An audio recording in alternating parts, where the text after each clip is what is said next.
इनका जालिम सरदार जालूत। ये महज दो फौजों की जंग नहीं थी, ये ईमान और ताकत के दरमियान तसादुम था। तारीख में कुछ शख्सियात ऐसी होती हैं जिनकी अजमत सिर्फ इनकी ताकत में नहीं बल्कि इनके ईमान, हिकमत और अदल में पोशीदा होती है। हज़रत दाऊद अलैहिस्सलाम भी ऐसी ही एक शख्सियत हैं, एक मुजाहिद, एक बादशाह और एक नबी।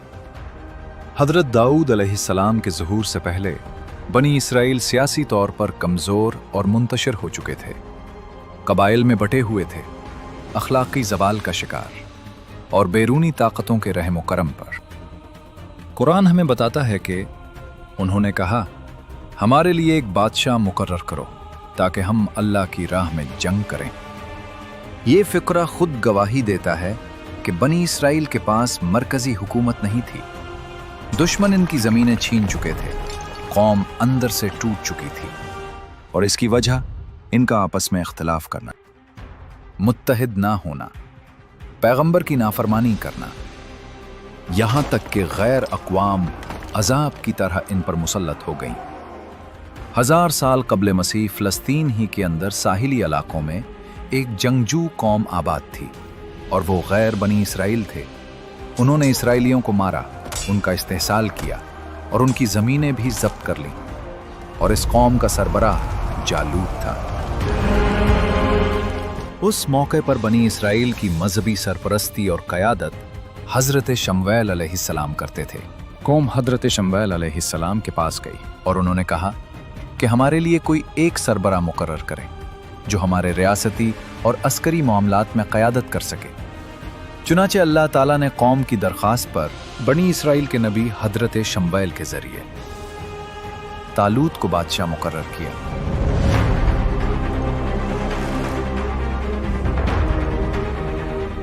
तालूत जिस्मानी तौर पर मजबूत, अस्करी नज़्म व ज़ब्त रखने वाली सलाहियत का मालिक था और तालूत के साथ एक गैर मुनज़्ज़म फ़ौज थी जो तादाद में भी बहुत ज़्यादा ना थी और अस्करी सलाहियत में भी बहुत कमज़ोर थे, क्योंकि ये बाकायदा जंगजू और सिपाही ना थे। अलबत्ता इनमें एक शख्स था जो खुदादाद सलाहियतों का मालिक था और ये थे हज़रत दाऊद अलैहिस्सलाम।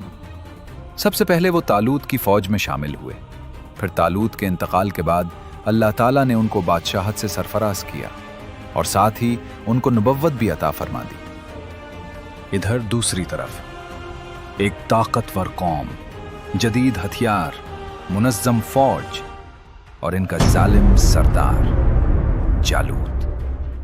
ये महज दो फ़ौजों की जंग नहीं थी, ये ईमान और ताकत के दरमियान तसादुम था।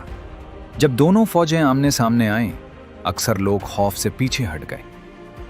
कुरान कहता है, जब वो जालूत और उसके लश्करों के मुकाबिल आए तो उन्होंने दुआ की और उस दुआ की कबूलियत हज़रत दाऊद अलैहिस्सलाम की सूरत में ज़ाहिर हुई। इसी लम्हे हज़रत दाऊद अलैहिस्सलाम अल्लाह पर तवक्कुल के साथ आगे बढ़े। उन्होंने अपनी जंगी सलाहियतों का मुज़ाहिरा किया, दुश्मन को पसपा किया, यहाँ तक कि जालूत को कत्ल कर दिया। जालूत के कत्ल होते ही दुश्मन की फ़ौज में अफरा तफरी फैली, खौफ व हिरास की फ़ज़ा बन गई। बिलाखिर दुश्मन को शिकस्त व पसपाई का सामना करना पड़ा। इस तरह बनी इसराइल की मकबूजा ज़मीनें और इलाके भी वापस मिल्कियत में आ गए और बनी इसराइल एक मजबूत कौम बनकर मंजर आम पर आ गए। ये सारी तफसीलात कुतुब तारीख और तफासीर में मौजूद हैं, मगर कुरान में इस हवाले से सिर्फ इतनी बात मिलती है, बस दाऊद अलैहिस्सलाम ने जालूत को कत्ल किया। ये एक शख्स की फतह नहीं थी, ये कौम की नफसियाती गुलामी का खातिमा था। जालूत के बाद बनी इसराइल को हौसला मिला, दाऊद को कबूलियत मिली और फिर एक वक्त आया जब अल्लाह ने इन्हें बादशाहत अता की। कुरान में हज़रत दाऊद अलैहिस्सलाम की बादशाहत का जिक्र मौजूद है और अल्लाह ने दाऊद अलैहिस्सलाम को बादशाहत और हिकमत अता की।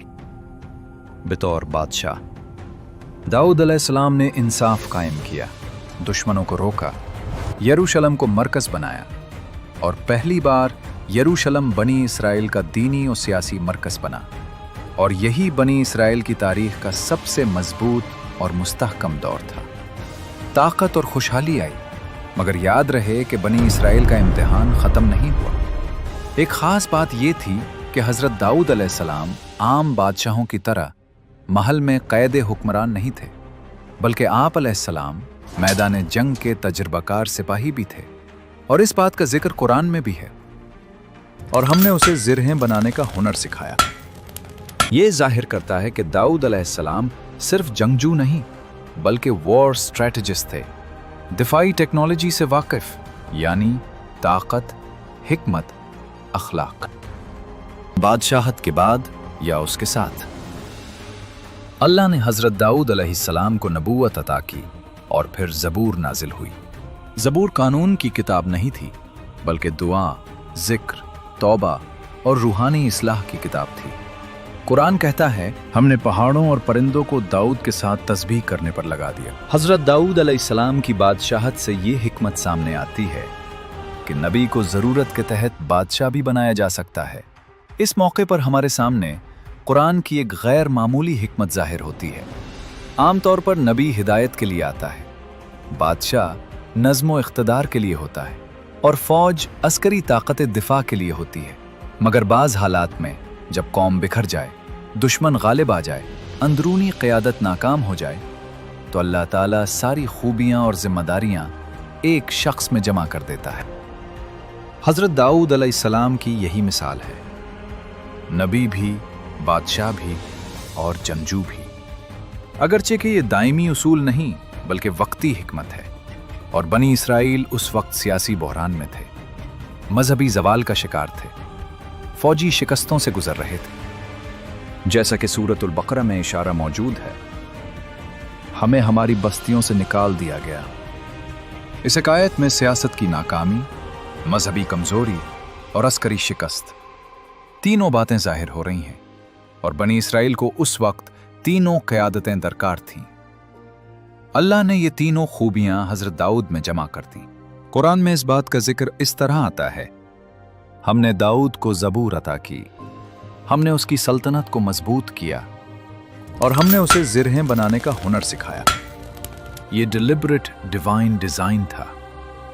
अल्लाह ने एक फ्रैगमेंटेड कौम को एक फ्रैगमेंटेड क़यादत से निकालकर एक मरकज़ पर जमा कर दिया। यही अल्लाह की हिकमत थी, क्योंकि अगर नबी अलग होता, बादशाह अलग होता, जर्नैल अलग होता, तो ताकत बिखर जाती और इख्तिलाफ बढ़ता।